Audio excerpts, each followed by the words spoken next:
Hey, good evening, good afternoon, hello world. How is everyone doing? This is the post-game match. Juve against Fiorentina, match day 5, 1-1 draw. Uh, maybe a bit of mix of emotions tonight. Dash, how you feeling after this one? I highly enforce and recommend the 24-hour rule. There might have been some explicit content if we went straight on after live, but we took it like mature adults and we're like, all right, cool. We'll sit back, give ourselves 24 hours of what we just saw, and come in instead of coming in all guns a blazing. But Yeah. but but the positive is, guys, at least we're not Roma because they're getting smoked. 4-0 right now as we speak. There's still a few minutes left in that game against Udinese. That's keeping the table very, very tight. And it's going to put Udinese ahead of us even. At fifth there. So I believe we're sitting at 6 right now at the end of this weekend with this. I mean, at this point, 5 minutes left. Whatever it is, Roma's not winning this one. That result's not turning around. So very interesting from that perspective how tight things really are and how no team is really running away with it. And most importantly, Inter lost the derby this weekend. Yes. They didn't just get law. I mean, I guess they should be called Inter Leal and Al because Leal absolutely owned them. Like if you guys go on Inter's Wikipedia page, it'll just say, instead of owned by Suning, it's owned by Rafael Leal. It's the only time I'm gonna ever promote a player outside of Juventus. So you guys, everybody gets one, and that was the one. But yeah, they lost. Let's look at some of these match results because it's actually kind of interesting how things went down this weekend. Yeah. So we'll look at it. Napoli managed to beat Lazio, which is interesting. That keeps Napoli at the top. I believe Napoli at the top. Florence and us with a 1-1 draw. Cremonese and Sassuolo drew 0-0. No one really cares, let's be honest. Verona and Sampdoria. So Verona beat them 2-1. Again, I didn't lose sleep over that match. And then Spezia Bologna tied 2-2. And the big one of the night is the big old spanking of the 4-0 against Roma. Yeah. That was surprising. Yeah, I know. That was something I didn't expect. It's a gift for us. Something to feel a little bit good about because yesterday I have some mixed emotions. I have some thoughts. I have some thingamadoodles. But looking at the table right now, Napoli and Milan are tied at first place at 11. Atalanta's at 10 with a game in hand. Udinese surprisingly jumps up to fourth. Yeah. Roma drops down to fifth place with us at 9, tied with Inter at 9 at 6 and 7 respectively. So in theory, technically sixth place. Yeah. Good news Not is bad though, really, when you look at it in perspective. So looking at it in perspective, so I also got some statistics as well. So obviously we're in a better standing than we were last season. Ironically, we're tied for points with 5 matches played under the Pirlo era. So we're essentially equivalent at that level. The only time we're actually trending backwards is Sarri's first season, but Sarri's team was technically stacked, so he had no excuse not to have 14 points after 5 games of play. And ironically, when Sarri was coach, we actually drew 1-1 or actually 0-0 in Florence the same match week. So a little bit of history repeating itself there. We do this a lot in Florence. It's a hard place to play. No, I mean, not making excuses, but it just is. It is, and the thing is this is a unique discussion that we're gonna have today because it's like Florence is a difficult place to play in, but then also there you can that's one thing that you can say, and I agree with Allegri when he said that in his presser. But at the same time, just kind of I want to pony off of what Giuseppe said during his live stream. We're Juventus, man. We shouldn't be afraid or nervous to go play anywhere. We need to go and take the game to them. And that's how I felt too. Just looking at the lineups on paper, even with whatever injuries, squad rotation with PSG coming up in a couple days. I mean, take those factors into consideration. Even we still have the better team, and we should be taking it to that team. Yeah, and the thing that kind of really rubs me in the wrong way is, like you said, squad rotation. We're trying to win the league. I don't understand why the first group stage game with PSG is more important than beating Florence. Because the thing is I don't know if Allegri has nightmares of Cardiff of that Real Probably. Madrid, It where probably does. he's like, I don't want to get slapped in the Champions League. Well, we got slapped by Chelsea 4-0 at Stamford Bridge last year. To be honest with you, I don't really care how we do against PSG on Tuesday because we're playing in Paris. I honestly, to me, if I were to be given a choice, would I get 3 points off of PSG or 3 points off of Florence? I would have taken the Florence because hypothetically, if we won this game, technically we would be at 11 points. We'd be tied for first place. Like, in theory, we would have been there. So I would have taken that any day of the week because at the end of the day, I'm not expecting us to win the Champions League. So in hindsight, what are those 3 points against PSG going to mean for us? Well, in theory, if we don't win this one, perhaps we don't win the next one against them. We get a couple draws against Benfica. All of a sudden, we might be in third place. So I get the argument. I'm sure it's dividing fans really what they want to see, and it depends on really how you rate each competition. Are we expected to win Serie A this year, or what's our actual goals? The club hasn't personally come out said, okay, Champions League this round, we're going to win Serie A. I think they're very conservative. They don't want to really lead on to what their goals are. Yeah, and Allegri's goal is just to keep a job, I think, really, at this point. I know. Yeah. Allegri is to avoid the unemployment line, but I think it's not implied to win the league. I think it's implied to compete for the league. Just going off of what I've heard in the pressers and all the other conversations with some of the management, where I think they're expecting us to compete and at least keep it close. If they lose in that 3 or 4 point margin, it's understandable. But if we're off 16, 15 points off of first place, I think the club's like, hey man, you got to pack your bags. Because like the thing is like maybe Milan has the better squad on paper than we do, just because they're far more balanced than we are. If you look at names on a piece of paper, but like I expect us to beat Inter. We're just going off of paper, nothing else, nothing more, nothing less. I expect us to be better than Inter. I expect us to be better than Napoli. Same thing goes for Roma. I expect us, in theory, we're second, arguably first. We have the best striker in Serie A. We have one of the most decorated international players that's played all across Europe in Di Maria.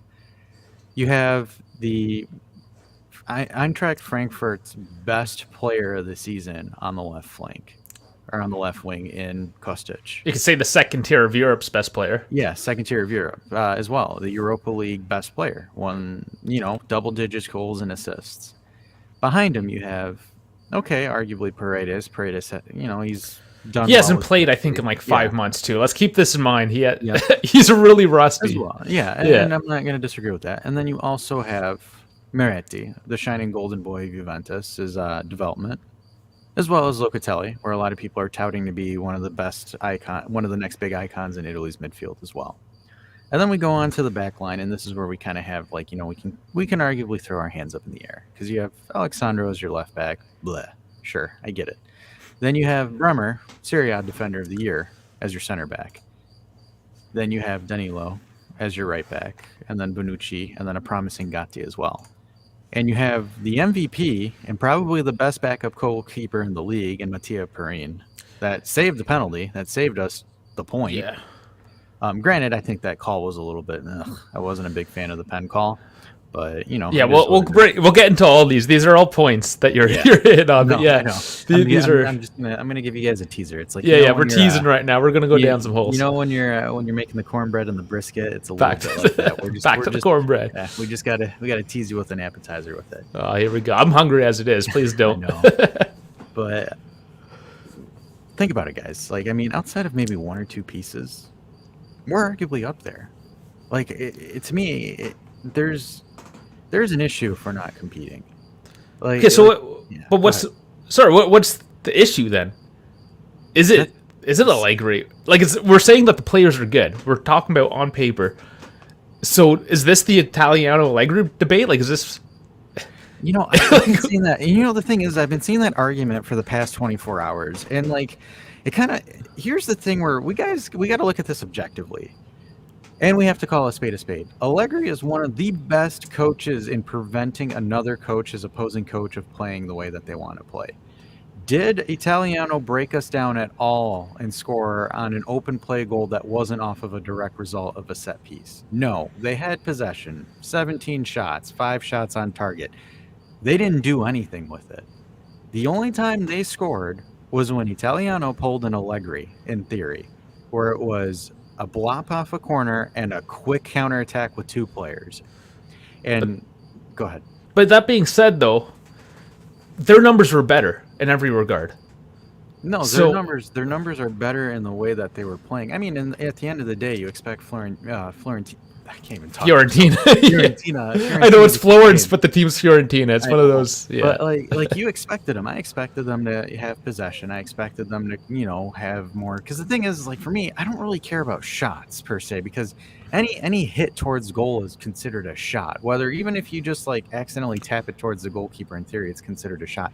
The thing is where I'm frustrated with Allegri, where Allegri really irritates me, is after that first goal and McKennie's blunder, you didn't see anything else. It's like Allegri was like, all right, cool, we're good. Let's just sit back, let's chill, and like pack this up. And that's sort of classic of him too, isn't it? Or at least the past couple seasons with him. Yeah, and the thing is you see this more with high pressing teams. Like he just freaks out and just sits back, and it's like, do you not realize who you're coaching? Like we're not Cremonese, we're not Monza, we're not Spezia, we're not Udinese. Like he has superstars on his roster, like modified superstars. Like the thing is, and this is where I get irritated. And like normally I'm not 4 or 5 games in, I'm not the coach needs to get fired. Let's get rid of this guy. Like I'm not, but like at this, I have to hold him accountable because there's the past couple of weeks we can pull the tape. I've been like, hey, give it a minute, let's relax, let's not freak out, chill. But this game where it irked me, where I really felt it, where it's like, dude, what are you doing? Like, I'm going to say 50-50 players and the coach, but Allegri to me is like, how are you not telling your team to go at it? Your team does not look like they wanted to be there at all. Like, no, like terrible passes. Like Locatelli was off his game. Juan Cuadrado doesn't offer anything more than the water boy that throws water at people during cooling breaks or an injury break or anything like that. And the fact that like the thing is like having Keane and McKennie both on the field at the same time. McKennie clearly not doing it, but you also put in Keane at the same time on the left wing where both of them are playing, where both of them. You have an issue with one of them being on the pitch where they offer nothing. Then you have 2 players that offer nothing. Like, to me, it's just like, one, this game proved that McKennie isn't a starter. He should probably just come off the bench, ice the game off 10, 15 minutes.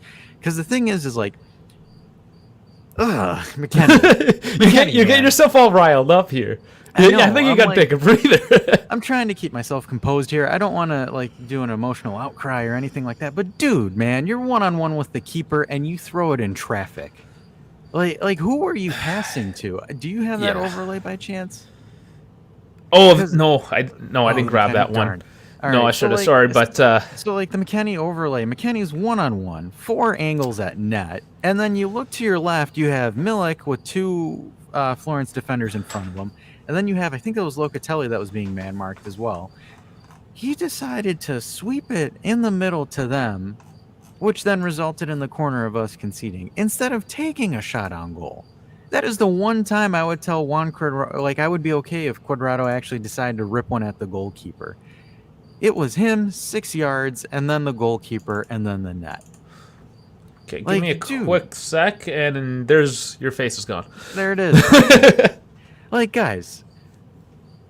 Yeah, that is a good angle, honestly.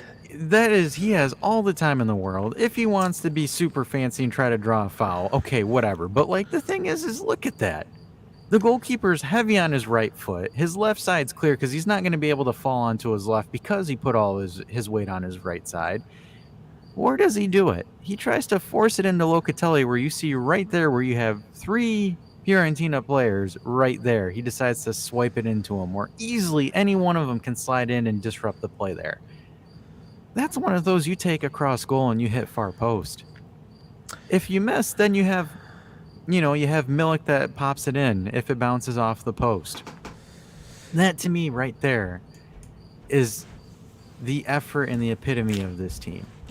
The thing is like, this is a conglomerate effort. This is players not performing or doing what they need to do or not taking risks, as well as Allegri not holding them accountable in any sense. Because to me, it's like, you need to go there to win. You don't go there to score one goal, sit back, and then try to take a 1-1 draw and then be happy with it. But that is what they're doing, though. Like that's the mentality. At least that's how I feel the mentality actually is. And that's small team mentality. That's a mid-table team. That's if I am Spezia and I'm going to Milan, and if I score early, I'm going to try to sit back and settle for a 1-1 draw. That to me, like, what are you? No, what are we gonna do at PSG? We're gonna score one goal and do the same exact thing, that's yeah. Well, let's stop going on about Allegri, because like you're getting all in a knot here. We get it. We don't want to you're beating the horse, man. I know. You gotta stop beating the horse. You gotta take a breath. But I want to divert your energy. Go for because there's somebody else I want to hate this match. And it's not... Okay, we'll get into it. The refereeing. It's another classic example of inconsistent refereeing. Past couple years... ever since VAR, I feel... It's been a mess. And today... I know some guys don't like to go on about the reffing. I just want to take a moment to just put the hate on somebody else. Because, man, this is not professional. The calls... There's... Yeah, I don't know. But do you agree with me? I was just so upset in a couple occasions. I agree with you. Like, the thing is like, my issue with the Serie A referees is there's a lack of consistency.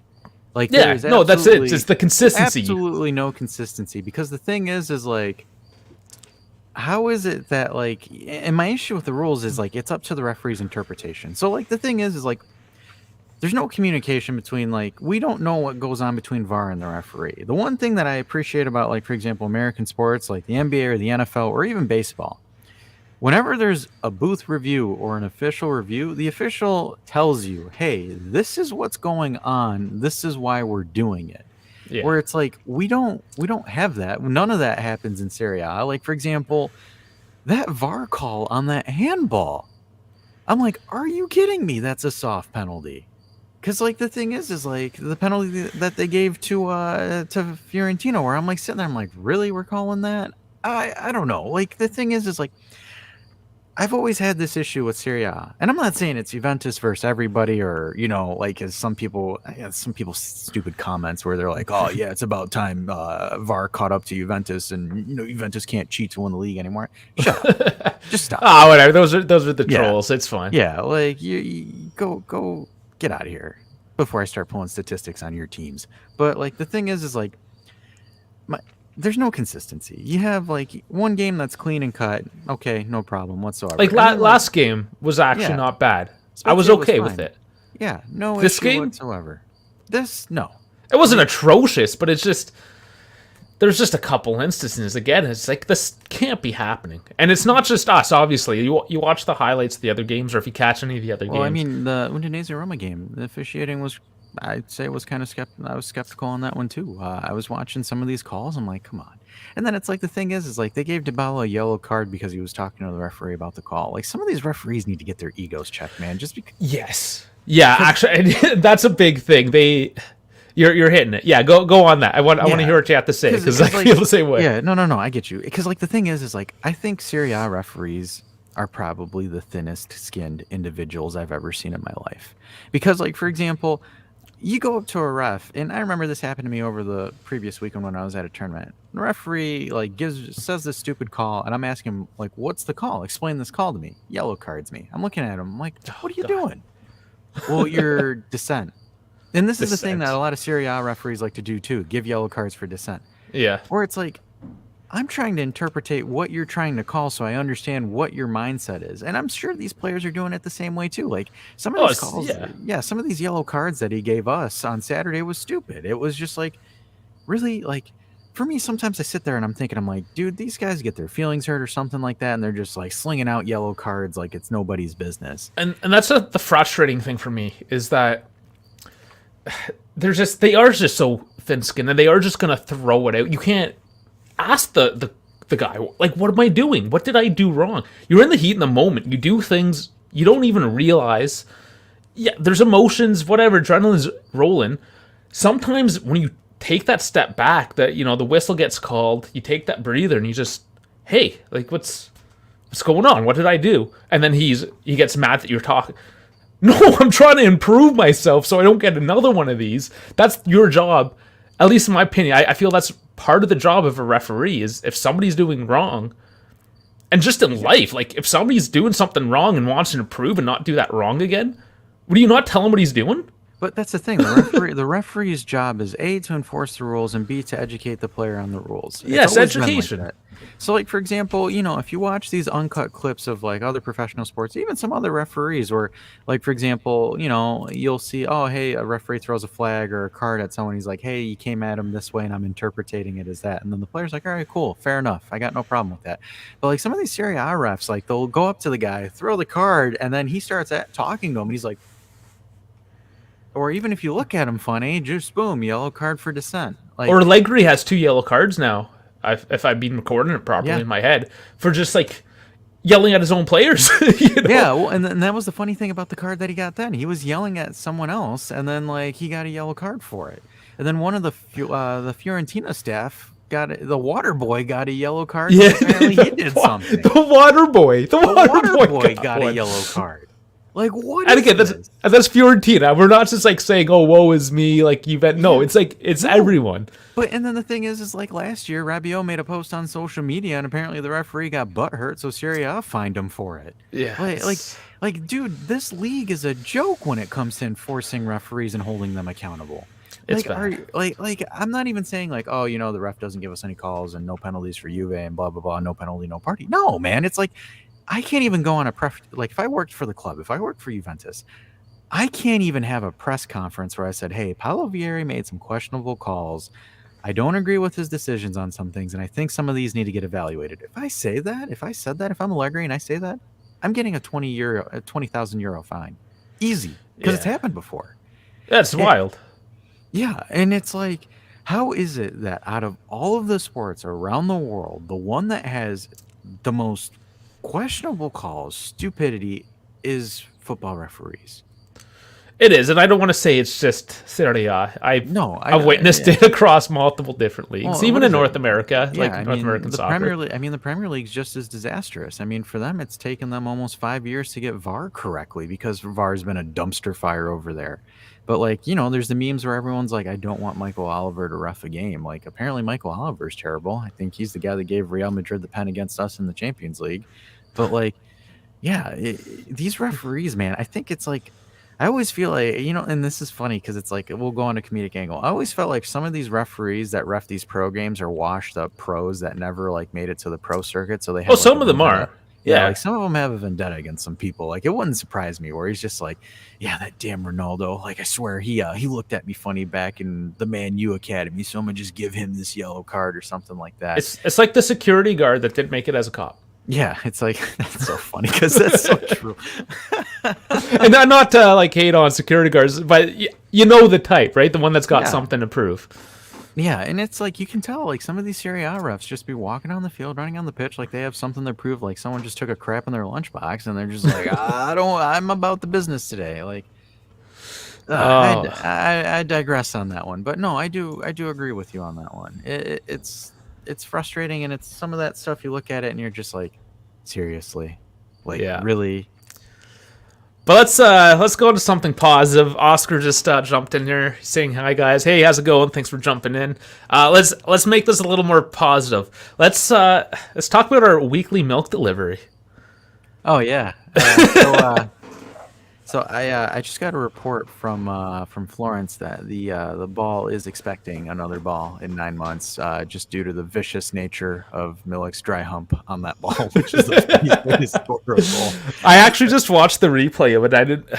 I saw it better just now, and it was impressive how he just air humped at the ball. Air humped the ball. I mean, hey, I think he's been watching the podcast because, we've always messed around saying the milkman and all that stuff. And he's like, all right, cool. I'm going to deliver one real quick for you guys. Yeah, delivered. They didn't show it on camera, but like if you guys watch some of the people that like videotaped the goal and the celebration, you could see Milik was lifting his shirt and said, "This one's for Davide and Dash."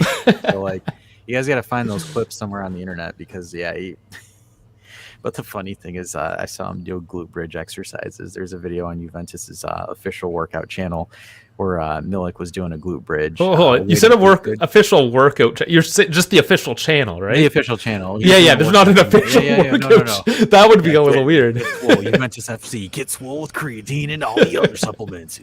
Order now. Like, get a Juventus branded protein powder. You'd have that live streaming constantly, I bet. I know. But so he was like doing glute bridges, and everyone's just like on the comments and like, that's why he scored a goal like that. But that's so funny, man, because like that's one of those few things where like I've never seen a guy physically thrust the ball into the net. Like that was just like a straight power thrust because he went down on his knees, cocked his hip back, and then just plowed forward. Like that was just great. So I had a moment like that. It was in volleyball. I know it's not the same sport, but the ball was coming at me, kind of like the ball was coming at Milik there. But I don't know. For those who play volleyball or understand it, there's the high pass, the low pass, right? So either hands up or kind of hands low below your chest.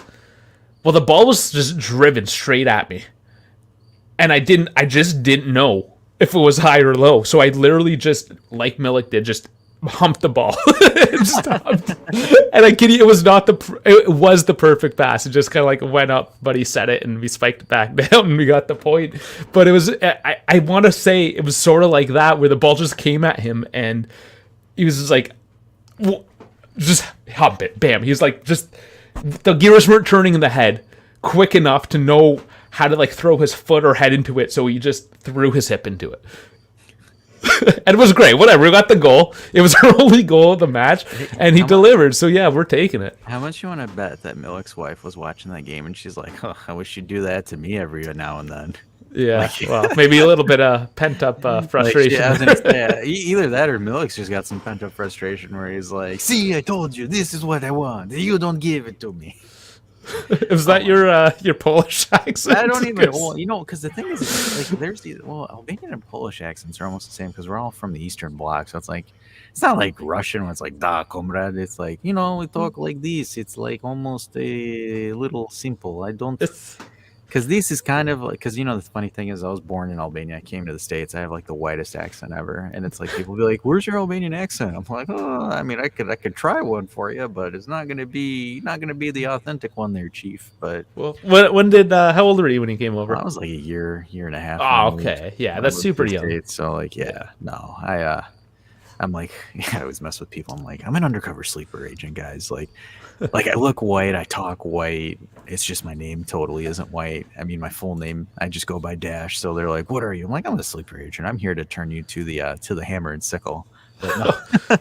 Okay, we're getting political now. We're gonna get shut down. Well, who knows? YouTube, we never know which political stance they take. So we'll just leave it at that, so we don't get cut off. It's classified, guys. Can't tell you anymore. But yeah, I mean, we'll take that goal. We'll take the communist bloc comments. I don't know. We'll just move on from all of it. But we got to give credit to Milik, though. I think Milik is doing what Milik needs to do: come in there, score, take some pressure off Vlahovic, so he can put in and bang some goals. I think he's played about 120 minutes total, 2 goals. So technically, he's played 2 games in theory. 2 games, 2 goals. I'm not upset with that. No, that's not bad at all. Yeah. So kudos to him, man. I mean, originally I wasn't a big fan of him. It took us a minute to warm up to him. It took us a couple of memes and jokes. We're there. I think we're fully supporting the Milik train now. Oh yeah, we're on it. So one other, not one other thing, but another positive point that I really want to hit on. Something I kind of extracted watching the game is Danilo, and just the efforts that he put in, and just he was one of the guys that showed that grinta this past match. And okay, yes, he may not have had the cleanest match, the most skill-based match, but he was the shining light for me when it came defensively, tracking back, getting his man, just putting his body into it, to the point where he was hurting himself, and he looked like he was in very visible pain. He tore his ACL. I thought he was done. I thought he tore his ACL on that one play. I was looking at it and I was watching it. I'm like, the way that he landed, he still made the tackle too. He still saved the ball, and then he like the way he Yeah. planted his foot down. I'm like watching it. I'm like, oh, his ACL's gone. Oh, his ACL's gone. And then like he did the magic spray and then jumped back up. I'm like, what is this guy made of? I was But like he was, sitting there. but Yeah, he was still hurt when he did that. yeah. But But I mean, I've yeah, been go saying ahead. I've been saying this for weeks, haven't I? Where I said, hey, this guy plays for the club. Like Yeah. I don't know why everyone gets mad at him. I'm like, because the thing is like it's that oxymoron almost where you're like, oh well, we want players that are Juventini and then that love the club and play for the club, but not Danilo. Danilo sucks. Well, I'm he's like, one of them, and actually, he's yeah. transfer or not transfer, but contract talks are starting to come up for him. I would give him a restructured deal. Yeah, he's 31. That's interesting. So It's early, yeah. Let's get into it a bit early because I mean it is a little early to do contract talks, but sure. I mean, what would he do? What would he give him personally?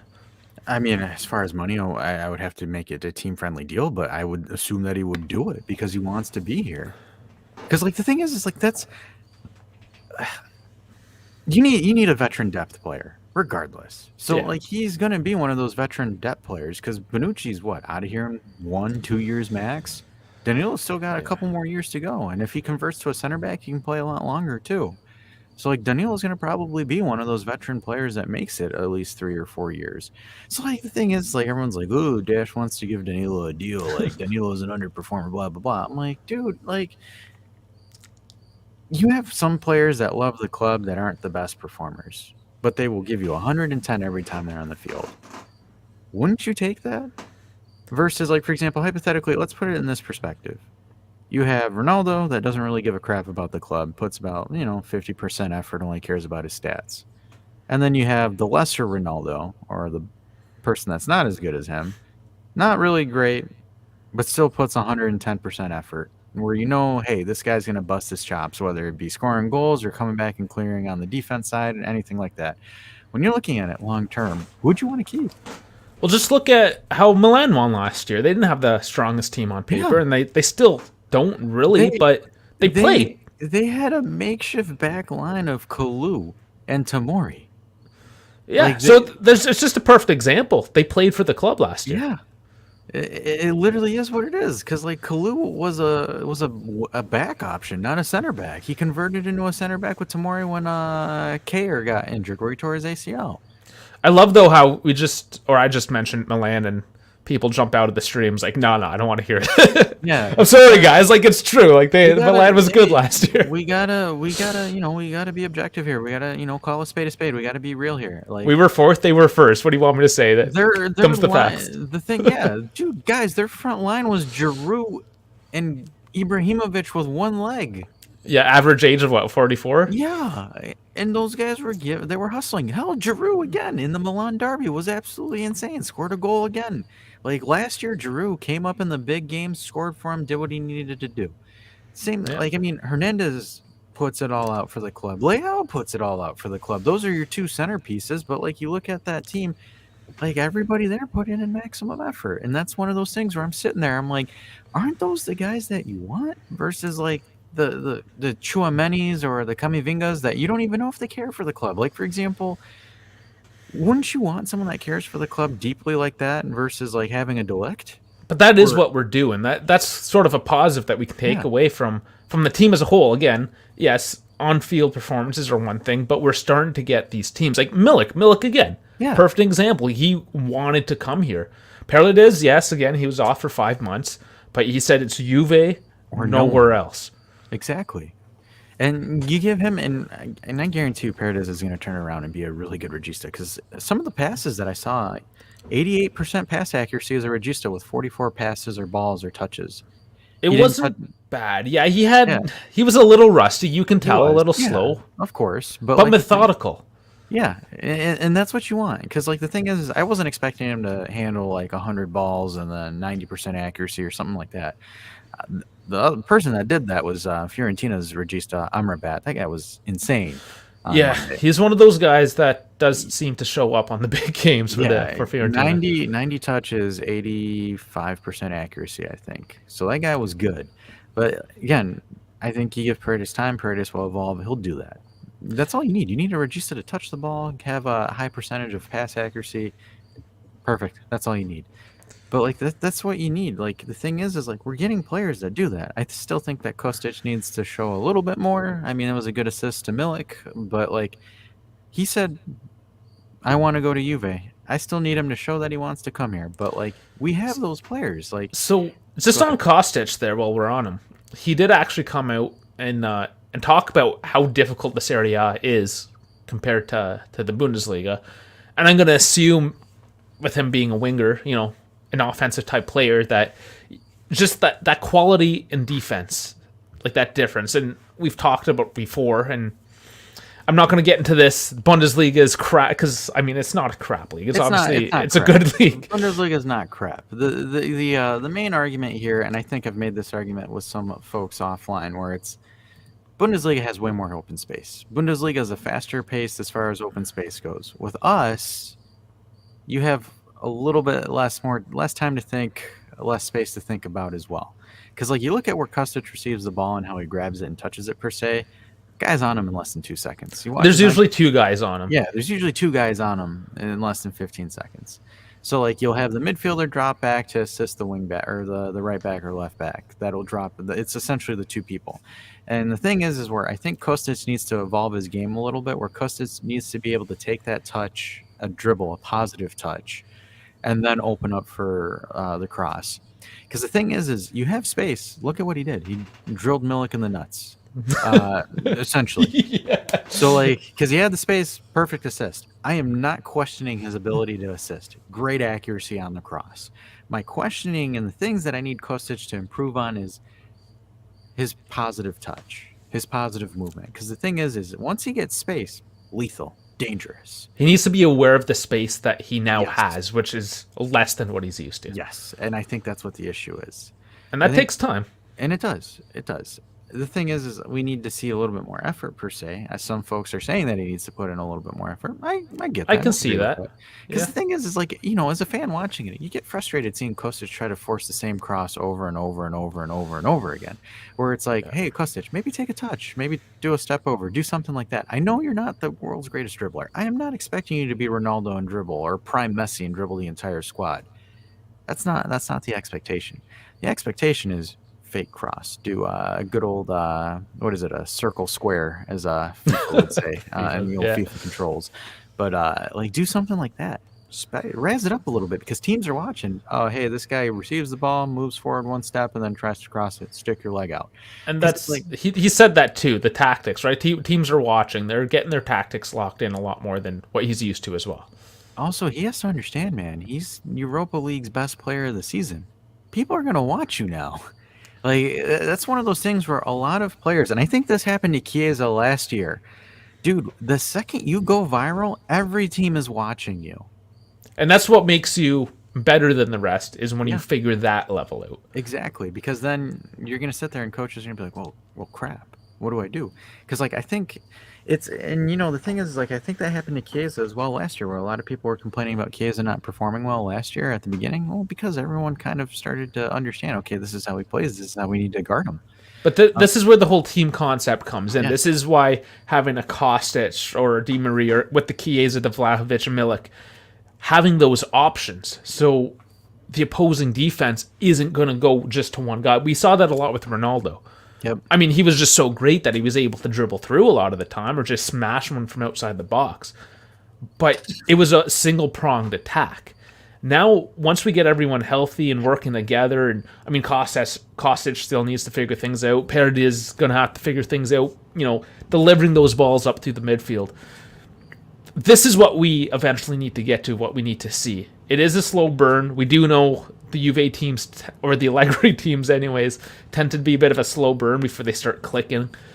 I mean, the pieces, other than the fullbacks, as we've touched on, I mean, the past couple weeks, or fullbacks really for the past few years, I would want to say. But, I mean, it's getting there. Hopefully it just takes time. I can't wait for that to click because it has to. I mean, let's just be real about it here. It has to start clicking. It has to, and that's why, like, the thing is that the thing that I want and the thing that I need to see is I need to see proactiveness.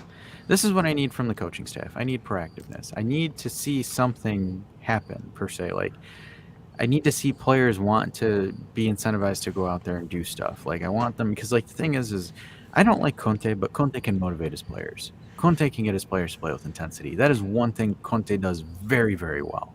Same thing with Guardiola. Guardiola gets his boys ready to go. Same thing with Klopp. Like, I'm not going to sit here and be like, Allegri needs to do a masterclass, needs to be tactically this, blah, blah, blah. There might be one of those days where you just need to sit there and hype the squad up. I mean, yeah, you need that. I've been in that situation too, where just one day you go and yelling because you just got to get people going, and it's fine. You just roll with it. Because like the thing is like Allegri's a player's coach. I mean, he's sitting there doing crossbar tricks with Dusan and McKennie, or doing corner kicks tricks, and or playing basketball with Pogba. Yeah, with Pogba. So like he's not like one of those coaches that's like sorry that locks himself in the office and doesn't care. Allegri's out there on the field. I think it's just like to me. I'm not criticizing Allegri. I'm not going to beat that horse, but like you just need to see him be proactive. And you already beat that horse. Yeah, I chopped it up. In this case, we're gonna say it's a cow, just because I needed some ribeye for tonight. So I it's ribeye night. Ribeye night. Yeah. Nice. But ribeye, cornbread, and coleslaw. No, man, here we go.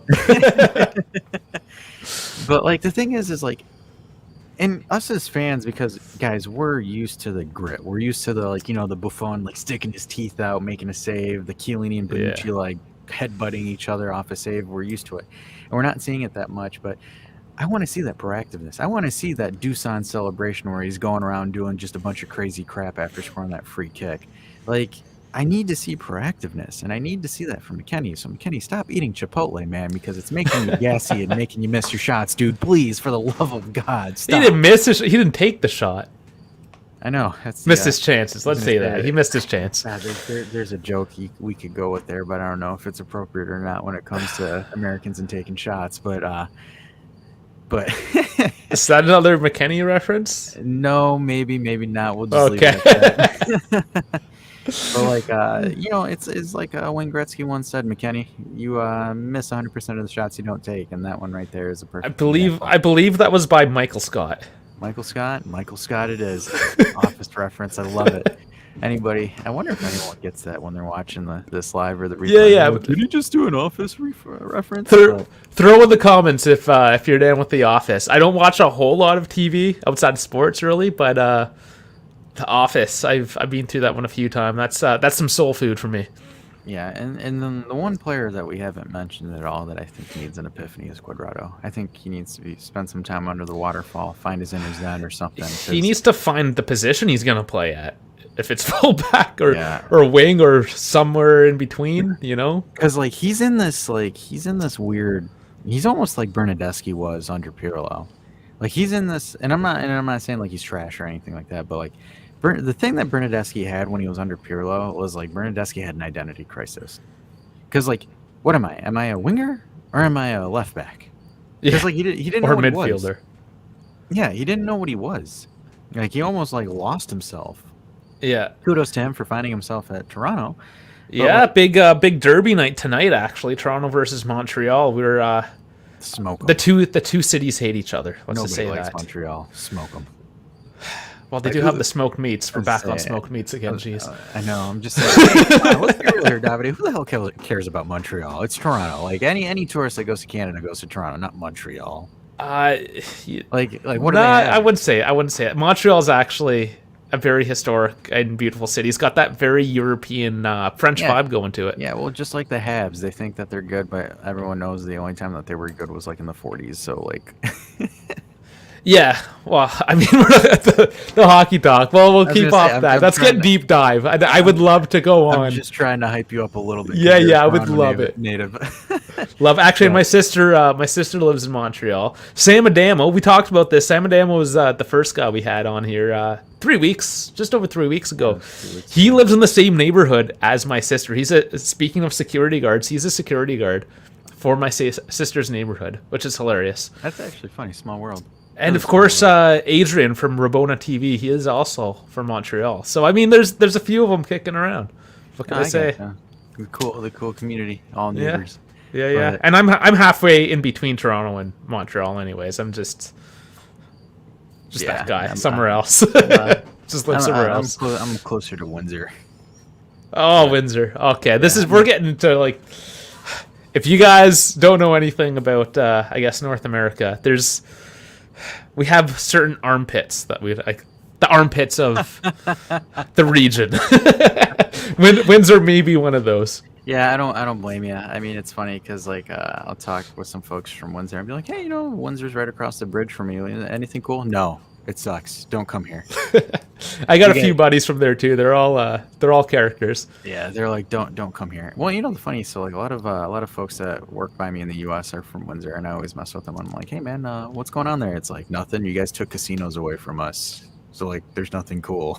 Like, yeah, I guess they got good pizza joints, but I mean, really, a lot of places have good pizza joints. Yeah. Well, there's a lot of Italians that live in Windsor, so. No, I got you. Fair. It is what it is. is. Back to our Cuadrado identity crisis. I really think that he is suffering an identity crisis because, like, the thing is like when he played right back for Sarri, he was like a winger right back, like a right wing back in a sense. Yeah, he was an attacking fullback. Yeah, he could attack, and he knew what he was doing. And then same thing with Pirlo, where he did really well. I mean, he had like 14, 15 assists, but I mean, granted, it was lob the box. If Ronaldo hits it, cool. If not, repeat process. But with Allegri, it was weird because Allegri said, I don't like him in that position, but you used him in that position. And then same thing again this season, this game against Fiorentina, you started him in that position. Yeah. So like, and then for me, and then moved him. Yeah, and then moved him up when Di Maria subbed out. Yeah. And everyone was saying, oh yeah, we're playing De Sciglio as a winger. Like, all right, cool. Yeah, I mean, that was when we changed formation. We changed to a 4-4-2 when that happened. Yeah, we changed to a 4-4-2, but he's a unique case because like I don't know, like the thing is like what does he want to do? Like you watch him play, it's almost like he's a defender now. Like when he's playing up top as a winger, he's like just terrible. Like for him, it's like I remember Cuadrado used to take people on, do some really corny dribbles. If it worked, it worked. If it didn't, it didn't. Now he does the same thing. Like him and Keane do the same move. It's like a fake step over with their left leg, a cut to the right. Easily, everybody like like if you watch them play, it's almost like Keane and Cuadrado do almost the same step over every single time. That's true. I actually, now that you mention it, it is a very similar dribble, isn't it? Like it's ridiculous. So it's like Cuadrado almost like lost his step. Like he's like he forgot how to dribble, and he has to like if you're watching like a cartoon or an anime or a movie or something like that, where like your main character like loses himself and then goes to the waterfall or has like his like epiphany moment. Like I really think Cuadrado needs an epiphany moment. He needs to go sit underneath the tree. You're saying and find Zen. Like he needs to do Holland Celebration but under a tree, but the whole like meditation thing. But yeah, and the other player that needs that too is Keane. I think McKennie just needs to lay off Chipotle, but you ride him so hard. He lost so much weight this year too. I love McKennie. McKennie's a great player, great personality, great dude. But like I gotta hold them cheeks to the fire if he's not performing. So hey, you better be careful. Apparently, he listens to the podcast. I know he does. He DM'd me and he's like, bro, like you gotta stop ragging on Chipotle. It's actually pretty decent. No, McKennie, I will rag on it until I die. But well, at least we're not going to get sponsored by them. Sorry, guys, but yeah. Well, hey, let's. Do we sell out to Chipotle if they come in with $1 million bucks? Well, I don't even think we can make that decision. So, but but like again, so like I think Keane needs it too, because like the thing is like Keane just doesn't know where he is, like mentally. I think he's just gone mentally.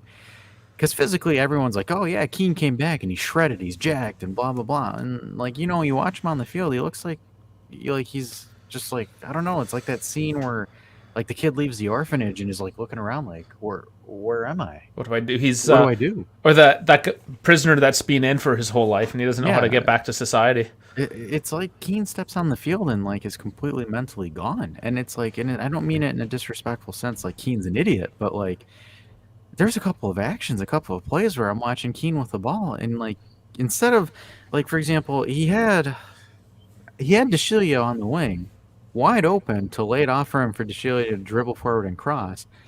He looks at De Sciglio, turns his head, and tries to force a ball into Milik or Locatelli. Where I'm like, dude, what are you doing? So it's like, I don't know if he has like a lack of field IQ or an understanding of how to play the game. Keane I think he just needs a minute, man. Like, Okay, I don't you're know. upset at me now, though. You can stop trashing my boy here so I much. don't because there's times where Keane knows what he's doing and he's doing it perfectly, and then there's other times where he's lost. No, it is true. He does seem to lack a bit of focus. It's frustrating because he came from PSG and he did so well. Or he was doing well as a backup. Well, Yes, different team, different.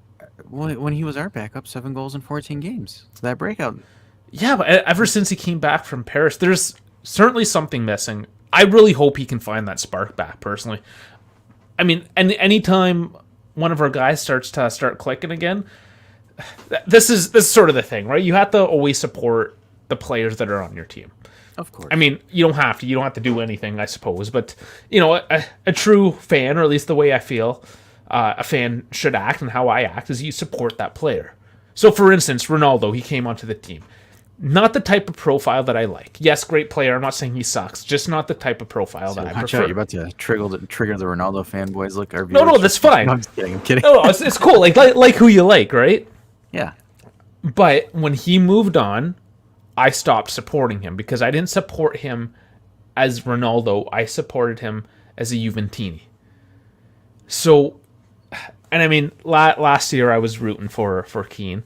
He had a bad year. He's having another bad year, it seems. Man, let's just throw some good vibes out his way.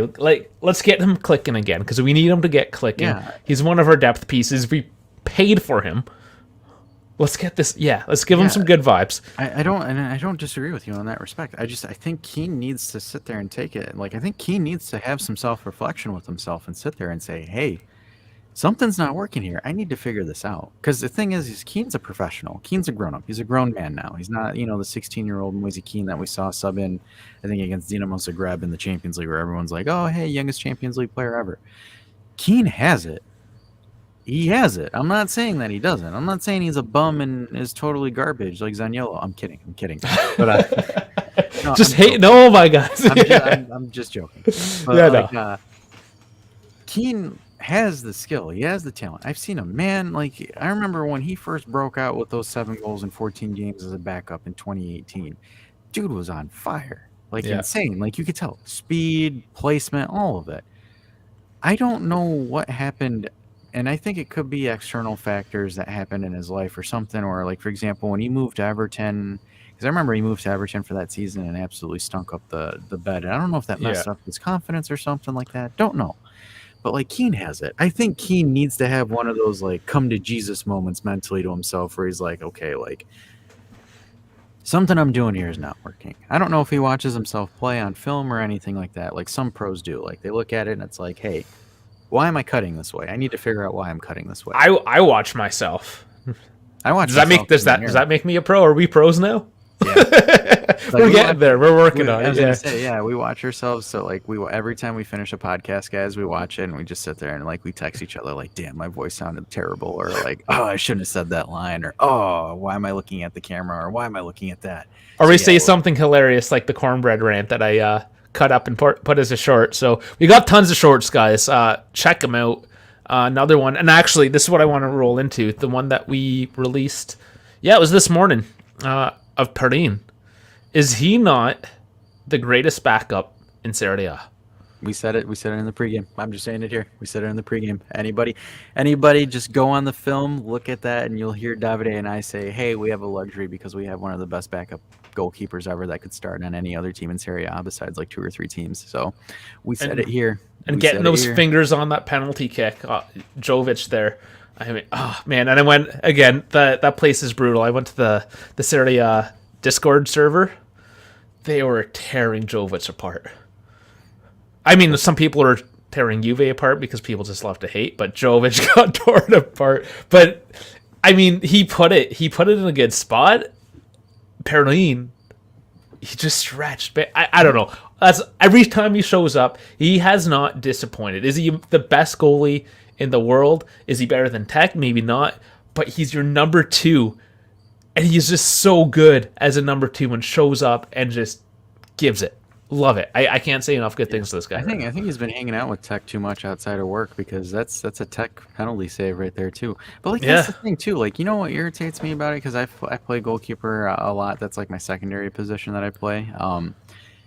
It's always the striker misses. Like, they never give you credit for making a save like that. So it's like, you Yeah, look at the comments, it's you're true. like, oh man, like Jovic should have buried that. I'm like, dude, that was going bottom corner if it wasn't for Tech, or for I was about to call him Tech, but if it wasn't for Perrine's fingers. Like you realize how hard that, like, man, you gotta start giving these goalkeepers some love, guys, because those guys are like the most important player on your team is a goalkeeper. You can't change my mind on that, because I've played on teams where the goalkeeper was atrocious. I've played teams where the goalkeeper's elite. Goalkeeper, man, y'all gotta stop sleeping on him. That's all I'm gonna say there. Yeah. So throw tons of love to Perrin. Give some love over to Keane. Hopefully, he starts clicking away there and producing. We just need to start firing on all cylinders. The pieces are coming together, guys. Paris coming Tuesday. I mean, 2 days from now. And that was really weird. Now, 2 days from now. Yeah, 2 days from now. Oh man, yeah, we're getting to the end of the stream, thankfully, because I can't even see my words properly anymore.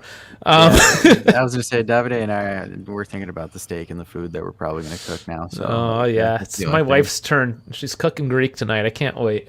Oh, what are you doing? Is it I gyro? can never pronounce it, like spatno panaka or something. It's the phyllo pastry with the spinach. Oh, yeah. I hopefully there's a Greek or like Balkans. Somebody tell me how to pronounce it. What it is like? Is it baklava? No, that's the dessert. The Baklava is dessert, amazing. yeah, that's with the walnuts. Yeah, or But pistachios. well, Or so the thing is, because Albania, Greeks, we're right next to each other in the old Eastern Bloc. But we have this thing. It's called burek. It's like a spinach pie. So like you can make it with Yeah. 3 different things: with spinach, with cheese, or with meat. And it's like you're using, like, it's called, Albanians call it peta, but it's like thin layers of dough, and it's like layers on layers. So like you layer the first one, then you put like the cheese or the meat or whatever. You do a couple layers, cheese, meat, whatever, spinach, and you do it. It's like a pie almost. It's like a pastry, but it's not a pastry. It's not sweet. yeah. I'm looking it up. It's at least in Greek, spanakopita. Okay, so spinach pita. Okay, so that's probably what it means, to be honest. Obviously don't know Greek that well. I'm sorry. Yeah, it's just not neither. one of my things. Yeah, sorry. I'm disappointed I failed you all. I'm gonna do the screen share just so everyone can see. We're getting onto the food things, guy. I mean, sorry. It's just what we do. We love food. We're food critics on the side too, guys. But hey, that's how you end things on a lighter note. We talk about, that looks like burek almost. Okay, so it's probably. I mean, Yeah, well, everything's just got different names. It's I similar. was gonna say every country has same dishes, different names. I see it more like the spiral. I think that's how my wife yeah. does it in So, spiral style. Yeah, that stuff's Yeah, really this good. guy. Yep. Oh, Yep. buddy, it's so good. I love phyllo pastry so much. My mom is a champ at making that. Oh, does she? Do you guys sell it at the bistro?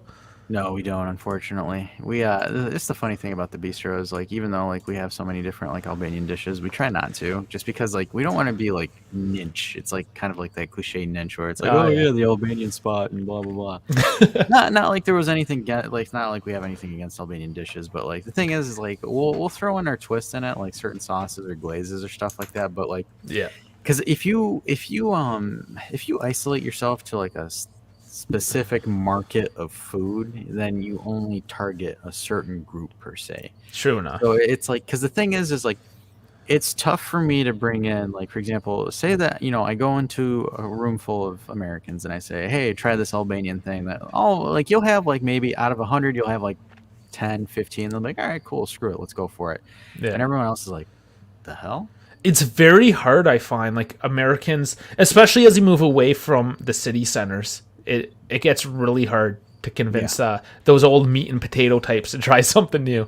Yeah, like for example, if I had a spot in downtown New York, downtown Miami, or like a downtown, like an inner, like a city setting where you have a different crowd, like where you have a different group of individuals that stay in those areas, it's easier. It's an easier sell because everyone's more open to looking at certain things. But if I'm in the suburbs, it's tough, man. Because like the suburbs are always spotty because of how drastically how like everyone is spaced out and everything like that. So like it's more families in the suburbs versus like, for example, a bunch of college folk or like recently graduated folk that are working, at their gig that, I need to try something for a lunch break. Because like the downtown city where I live in, near the city that I live in, is like literally you have Greek restaurants, you have Albanian restaurants there too as well. So you have different types of cultural things where people will go to.